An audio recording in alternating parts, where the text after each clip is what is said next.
Disturb in the sense ಏನಾಗುತ್ತೆ, ಪರಿಸ್ಥಿತಿಗೆ ಅನುಗುಣವಾಗಿ ಈಗ ಎಲ್ಲರೂ ಕೂಡ ಒಂದಾಗಿ ಹೋಗಬೇಕಾಗ್ತದೆ ಪಕ್ಷದ ಹಿತದೃಷ್ಟಿಯಿಂದ. ಆ ನಿಟ್ಟಿನಲ್ಲಿ ಇವತ್ತು ಕಾರ್ಯಕರ್ತರು, ಮುಖಂಡರು ಮತ್ತು ಮತದಾರನೆಲ್ಲರನ್ನೂ ಕೂಡ ಓಲೈಸುವಂಥ ಪ್ರಯತ್ನ ನಾವು ಈಗ ಮಾಡ್ತಾ ಇದ್ದೇವೆ. ಎಲ್ಲದೂ ಕೂಡ ಸರಿ ಹೋಗಿ ಎಲ್ಲ ಒಟ್ಟಾಗಿ ಇವತ್ತು NDA ಅಭ್ಯರ್ಥಿಗೆ ಬೆಂಬಲಿಸಕ್ಕೆ ಎಲ್ಲರೂ ಕೂಡ ನಾವು ಒಂದು ಮನಸ್ಸು ಮಾಡಲಿಕ್ಕೆ ಕಾರ್ಯಕರ್ತರನ್ನ ಅವ್ರಿಗೆ ಉಪಚಾರ ಮಾಡಿರ್ತಕ್ಕಂಥದ್ದು. ಈಗ ನಮ್ಮ ಟ್ಯಾಕ್ಸ್ ತೆರಿಗೆ ಹಣದಿಂದ ಅಂತಕ್ಕಂಥದ್ದು ಕೆಲವರು ಮಾತಾಡ್ತಾರೆ, ಕೆಲವರು ಅದರ ಉಪಯೋಗವನ್ನು ಪಡ್ಕೊಂಡವರು ಕೂಡ ಮಾತಾಡ್ತಾರೆ. ಅದಕ್ಕೆ ಅನುಗುಣವಾಗಿ ಈಗ ದೇಶದ ಚುನಾವಣೆ ಇದು, ದೇಶದಲ್ಲಿ ಯಾವ ರೀತಿ ಯಾವ ಪಕ್ಷ ಇರಬೇಕು, ಯಾರು ಪ್ರಧಾನಮಂತ್ರಿ ಆದರೆ ಸೂಕ್ತ ನಮ್ಮ ದೇಶದ ಹಿತದೃಷ್ಟಿನ ಕಾಪಾಡಲಿಕ್ಕೆ ಅಂತಕ್ಕಂಥದ್ದು ಕೂಡ ಆಲೋಚನೆ ಜನ ಮಾಡ್ತಾ ಇದ್ದಾರೆ. ಅದರಿಂದ ಇದ್ಯಾವುದು ಕೂಡ ಗಣನೆಗೆ ಬರಲ್ಲ ಅಂತ ನನ್ನ ಭಾವನೆ. ಸರ್, ನಿಮ್ಮ ವಿಧಾನಸಭಾ ಕ್ಷೇತ್ರ ವ್ಯಾಪ್ತಿಯಲ್ಲಿ ಎಲ್ಲ ಕಡೆ ಸಮನ್ವಯ ಸಮಿತಿ ಸಭೆ ಮಾಡ್ತಿದ್ದಾರೆ, ಎರಡೂ ಪಕ್ಷ ಸಮನ್ವಯ. ನಿಮ್ಮ ಕ್ಷೇತ್ರ ವ್ಯಾಪ್ತಿಯಲ್ಲಿ ನಡೆದಿದೆಯಾ? ಈಗ ಅದನ್ನೇ ಜಿಲ್ಲಾಧ್ಯಕ್ಷರು ಕೂಡ BJP ಅಧ್ಯಕ್ಷರು ಕೂತ್ಕೊಂಡು ಚರ್ಚೆ ಮಾಡ್ತಾ ಇದ್ರು. ಅದನ್ನೇ ಈಗಾಗಲೇ ಅವ್ರ ಪಕ್ಷದ ಒಂದು ಕೋಆರ್ಡಿನೇಷನ್ ಎಲ್ಲ ಕೂಡ ಮಾಡ್ತಾ ಇದ್ದಾರೆ. ನಮ್ಮಲ್ಲೂ ಕೂಡ ನಾವೀಗಾಗಲೇ ಎಲ್ಲ ಕಡೆನೂ ಪ್ರಚಾರ ಕೂಡ ನಾವು ಮಾಡ್ತಾ ಇದ್ದೀವಿ ನಮ್ಮ ಪಕ್ಷದವರು. ಹೀಗಾಗಿ ಎರಡು ಪಕ್ಷದವರು ಒಟ್ಟಾಗಿ ಇವತ್ತು ಈ ಚುನಾವಣೆ ಎದುರಿಸ್ತಾರೆ. ಮಟ್ಟಿಗೆ ಫಲಕಾರಿಯಾಗಿದೆ? ಖಂಡಿತ ಆಗ್ತದೆ. ಅದರಲ್ಲಿ 100% ಎಲ್ಲ ಎರಡು ಪಕ್ಷದವರು ಕೂಡ ಒಟ್ಟಾಗಿ ಇವತ್ತು NDA ಅಭ್ಯರ್ಥಿಯಾದಂಥ V. ಸೋಮಣ್ಣ ಅವರಿಗೆ ನಾವೆಲ್ಲರೂ ಕೂಡ ಕೈ ಜೋಡಿಸಿ ಕೆಲಸ ಮಾಡಿ ಈ ಚುನಾವಣೆಯನ್ನು ಎದುರಿಸ್ತೇವೆ. ಕಳೆದ ವಿಧಾನಸಭಾ ಚುನಾವಣೆಯಲ್ಲಿ ಕಾಂಗ್ರೆಸ್ JDS ಹೊಂದಾಣಿಕೆ ಆಗಿತ್ತು. ದೇವೇಗೌಡರಂತವರೇ ಒಬ್ಬ ಹಿರಿಯ ನಾಯಕರೇ ಸೋಲುವಂಥ ಪರಿಸ್ಥಿತಿ ಬಂದು ಸಮನ್ವಯ ಕೊರತೆಯಿಂದ.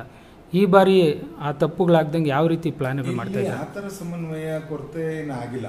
ನಮ್ಮ ಕ್ಷೇತ್ರದಲ್ಲಿ ಸ್ವಲ್ಪ ಏನಾಗಿತ್ತು, ಮಾಧುಸ್ವಾಮಿ ಅವರು ಕೂಡ ಆಕಾಂಕ್ಷಿ ಇದ್ದಿದ್ದರಿಂದ ಸ್ವಲ್ಪ ಅವ್ರಿಗೆ ನನಗೆ ಕೊಡಲಿಲ್ಲ ಅಂತಕ್ಕಂಥ ಭಾವನೆ ಇತ್ತು.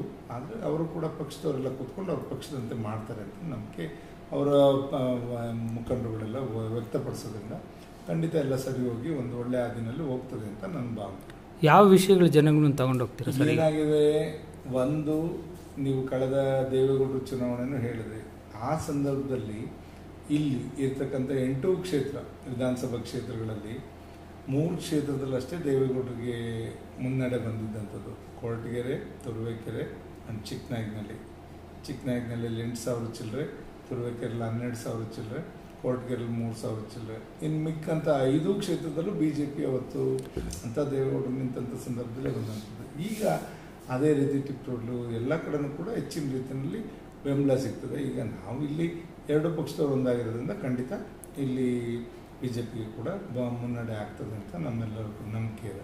ಸರ್, ಯಾವ ವಿಷಯಗಳು ಜನರ ಮುಂದೆ ತಗೊಂಡು ಹೋಗ್ತೀವಿ ಎಲೆಕ್ಷನ್? ಈಗ ಖಂಡಿತ ನಾವು ನಮ್ಮ ವೈಯಕ್ತಿಕ ಸಿದ್ಧಾಂತಗಳೇ ಇದ್ದಾವೆ ನಮ್ಮಲ್ಲಿ ಯಾವತ್ತೂ ಕೂಡ ಜಾತಿ ಅಡ್ಡಿ ಬರಲ್ಲ ಮತ್ತು ಪಕ್ಷ ಅಡ್ಡಿ ಬರಲ್ಲ. ಆ ರೀತಿಯಲ್ಲಿ ನಾವು ಜನಪ್ರತಿನಿಧಿಗಳು ನಮ್ಮ ಕ್ಷೇತ್ರದ ಜನಕ್ಕೆ ಬೆಂಬಲಿಸಿ ಅವರ ಕಷ್ಟ ಸುಖದಲ್ಲಿ ಸ್ಪಂದಿಸ್ಕೊಂಡು ಹೋಗುವಂಥ ಕೆಲಸ ನಾವೆಲ್ಲ ಕೂಡ ಮಾಡ್ತಾ ಇದ್ದೀವಿ. ಆದ್ದರಿಂದ ಇವತ್ತು ಜಾತಿಗೂ ಮಿಗಿಲಾದಂಥದ್ದು, ಪಕ್ಷಕ್ಕೂ ಮಿಗಿಲಾದಂಥ ರೀತಿಯಲ್ಲಿ ಇವತ್ತು ನಮ್ಮ ಜೊತೆ ಕೈ ಜೋಡಿಸ್ತಾರೆ, ನಮ್ಮ ಅಭ್ಯರ್ಥಿಗೆ ಆಶೀರ್ವಾದ ಮಾಡ್ತಾರೆ ಅಂತ ನಂಬಿಕೆ ಖಂಡಿತ ನಮಗಿದೆ. ಸರ್, ಮೋದಿಯವ್ರ ಪ್ರಭಾವ ನಿಮ್ಮ ಕ್ಷೇತ್ರ ಎಷ್ಟು ಮಟ್ಟಿಗಿದೆ ಸರ್? ಅದು ಈ ದೇಶದ ಚುನಾವಣೆ ಅಂತ ನಾನು ಆಗಲೇ ಹೇಳಿದೆ. ಆಗಿರೋದ್ರಿಂದ ಅದ್ರ ಬಗ್ಗೆ ಕಾಳಜಿ ಇದೆ. ಜನಗಳಿಗೆ ದೇಶ ಉಳಿಸ್ಬೇಕು. ಈಗ ವ್ಯಕ್ತಿಗಿನ್ನ ದೇಶ ಅಂತಕ್ಕಂಥದ್ದು ಎಲ್ಲರಿಗೂ ಕೂಡ ಗೊತ್ತಿದೆ. ಅದರಿಂದ ದೇಶ ಇವತ್ತು ಉಳಿಬೇಕು, ದೇಶದ ಒಂದು ಹಿರಿಮೆನ ಕಾಪಾಡ್ತಕ್ಕಂಥದ್ದು ಎಲ್ಲರೂ ಕೂಡ ಆಲೋಚನೆ ಇರೋದ್ರಿಂದ ಖಂಡಿತ ಇವತ್ತು ಮೋದಿಯವ್ರನ್ನ ಎಲ್ಲರೂ ಕೂಡ ಬೆಂಬಲಿಸ್ತಾರೆ ಅಂತ ನಂಬಿಕೆ ನಮ್ಮೆಲ್ಲ. ನನ್ನ ಚಿಕ್ಕನಾಯಕನಹಳ್ಳಿ ಕ್ಷೇತ್ರದ ಮತದಾರ ಬಂಧುಗಳೇ, ಇವತ್ತು ಏನು NDA ಅಭ್ಯರ್ಥಿಯಾದಂಥ V. ಸೋಮಣ್ಣ ಅವ್ರಿಗೆ ನಿಮ್ಮೆಲ್ಲರೂ ಕೂಡ ಆಶೀರ್ವಾದ ಇರಲಿ. ಖಂಡಿತ ಯಾಕೆ ನಾನು ನಿಮ್ಮ ಪರವಾಗಿರ್ತೇನೆ. ಯಾವತ್ತೂ ಕೂಡ ಕ್ಷೇತ್ರದ ಹಿತದೃಷ್ಟಿಯಿಂದ, ನಮ್ಮ ಜನಗಳ ಹಿತದೃಷ್ಟಿ ಮತ್ತು ಎಲ್ಲ ಹಳ್ಳಿಗಳ ಒಂದು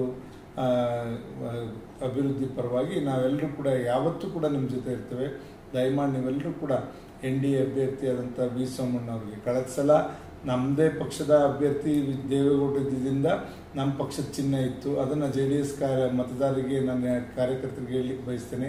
ಈ ಬಾರಿ NDA ಅಭ್ಯರ್ಥಿಯಾದಂಥ V. ಸೋಮಣ್ಣ ಅವರು ಇರೋದ್ರಿಂದ ಕಮಲದ ಗುರುತಿರ್ತದೆ ಚಿಹ್ನೆ. ದಯಮಾಡಿ ಯಾರೂ ಕೂಡ ಈ ಒಂದು ಅನುಮಾನ ಪಡ್ಕೊಳ್ಳೋದ ರೀತಿಯಲ್ಲಿ ಈ ಒಂದು ಕಮಲದ ಚಿಹ್ನೆಗೆ ನೀವೆಲ್ಲರೂ ಕೂಡ ಮತ ಹಾಕಬೇಕು ಅಂತ ನಾನು ವಿನಂತಿ ಮಾಡ್ಕೊತೀನಿ.